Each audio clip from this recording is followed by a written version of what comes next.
മണി മാജിക്കിലേക്ക് സ്വാഗതം.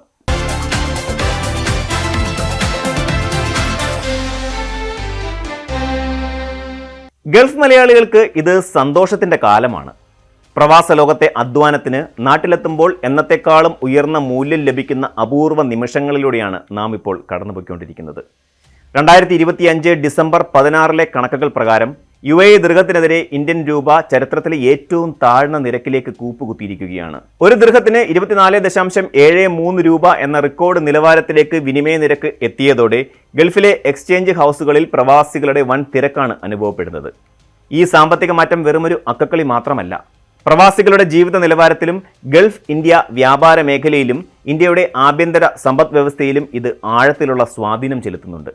വിനിമയ നിരക്കിലെ ഈ വിപ്ലവം ഗൾഫ് കറൻസികൾ കരുത്താർജിക്കുന്നതിൻ്റെ വ്യക്തമായ സൂചനയാണ് നൽകുന്നത്. കഴിഞ്ഞ കുറച്ച് ദിവസങ്ങളായി രൂപയുടെ മൂല്യം തുടർച്ചയായി ഇടിയുകയാണ്. രാവിലത്തെ നിരക്ക് വൈകുന്നേരമാകുമ്പോഴേക്കും മാറുന്ന അസ്ഥിരമായ സാഹചര്യമാണ് ഇപ്പോൾ വിപണിയിലുള്ളത്. UAE ദിർഹം മാത്രമല്ല, മറ്റ് ഗൾഫ് കറൻസികളും രൂപയ്ക്കെതിരെ കരുത്ത് കാട്ടുകയാണ്.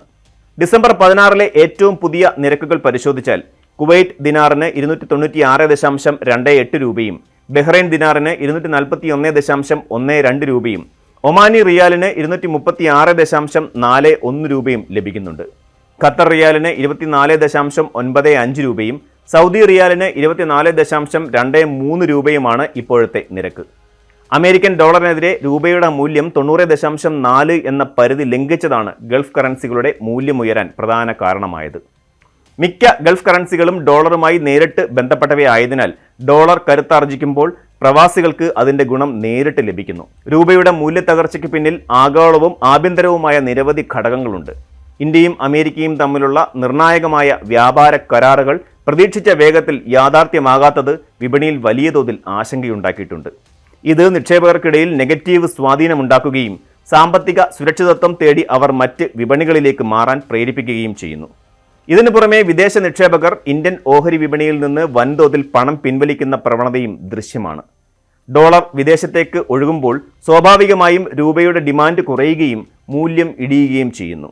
കൂടാതെ ക്രൂഡ് ഓയിൽ ഉൾപ്പെടെയുള്ള വിദേശ ഉൽപ്പന്നങ്ങൾക്കായി ഇന്ത്യ വലിയ തുക ഡോളറിൽ നൽകേണ്ടി വരുന്നതും അന്താരാഷ്ട്ര വിപണിയിലെ മാറ്റങ്ങൾ ഇന്ത്യയുടെ വിദേശ നാണ്യ ശേഖരത്തെ ബാധിക്കുന്നതും രൂപയെ കൂടുതൽ തളർത്തുന്നു. സാധാരണയായി മാസാവസാനം പണമയക്കുന്ന പ്രവാസികൾ പോലും ഈ സാഹചര്യം മുതലെടുക്കാൻ നേരത്തെ തന്നെ എക്സ്ചേഞ്ച് ഹൗസുകളിൽ എത്തുന്നുണ്ട്. 10 വർഷങ്ങൾക്ക് മുമ്പ് വരെ 15-16 രൂപ ലഭിച്ചിരുന്ന സ്ഥാനത്ത് ഇന്ന് 24 രൂപയ്ക്ക് മുകളിൽ ലഭിക്കുന്നത് പ്രവാസികളുടെ സമ്പാദ്യത്തിൽ വലിയ വർധനവുണ്ടാക്കുന്നു.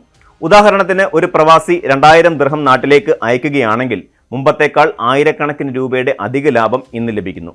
ഇത് വീട് നിർമ്മാണം, വായ്പാ തിരിച്ചടവ്, മക്കളുടെ വിദ്യാഭ്യാസം എന്നിവയ്ക്ക് തയ്യാറെടുക്കുന്ന പ്രവാസി കുടുംബങ്ങൾക്ക് വലിയ ആശ്വാസമാണ് നൽകുന്നത്.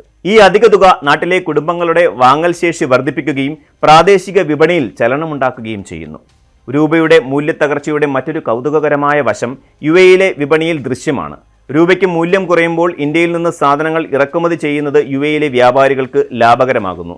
ഇതിന്റെ ഫലം ഉപഭോക്താക്കൾക്കും ലഭിച്ചു തുടങ്ങിയിട്ടുണ്ട്. പ്രമുഖ റീറ്റെയിൽ ശൃംഖലകളുടെ നിരീക്ഷണമനുസരിച്ച് ഇന്ത്യയിൽ നിന്നുള്ള ഉള്ളി, പച്ചക്കറികൾ, പഴങ്ങൾ എന്നിവയ്ക്ക് കഴിഞ്ഞ വർഷത്തെ അപേക്ഷിച്ച് 10% വരെ വിലക്കുറവ് അനുഭവപ്പെടുന്നുണ്ട്. ഇന്ത്യയും UAEയും തമ്മിലുള്ള സമഗ്ര സാമ്പത്തിക പങ്കാളിത്ത കരാർ ഇതിനകം തന്നെ വ്യാപാരം സുഗമമാക്കിയിട്ടുണ്ട്. 2025 ആദ്യ പകുതിയിൽ തന്നെ 3800 കോടി ഡോളറിന്റെ എണ്ണ ഇതര വ്യാപാരം നടന്നത് ഇരു രാജ്യങ്ങളും തമ്മിലുള്ള ശക്തമായ ബന്ധത്തെ സൂചിപ്പിക്കുന്നു. മറ്റൊരു വീഡിയോയുമായി മണി മാജിക്കിൽ വീണ്ടും കാണുന്നതുവരെ നന്ദി.